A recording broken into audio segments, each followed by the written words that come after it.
بے شک دوزخ گھات میں ہے، یعنی سرکشوں کے لیے کہ ان کا وہی ٹھکانہ ہے، اس میں وہ صدیوں پڑے رہیں گے، وہاں نہ ٹھنڈک کا مزہ چکھیں گے، نہ کچھ پینا نصیب ہوگا مگر کھولتا پانی اور بدبودار پیپ۔ یہ بدلہ ہے ان کے اعمال کے موافق۔ یہ لوگ حساب آخرت کی امید ہی نہیں رکھتے تھے اور ہماری آیتوں کو مسلسل جھٹلاتے رہتے تھے، اور ہم نے ہر چیز کو لکھ کر محفوظ کر رکھا ہے، سو اب مزہ چکھو، ہم تم پر عذاب ہی بڑھاتے جائیں گے۔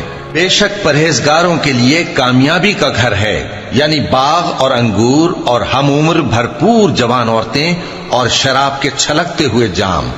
وہاں وہ نہ بیہودہ بات سنیں گے نہ جھٹلانے کی باتیں۔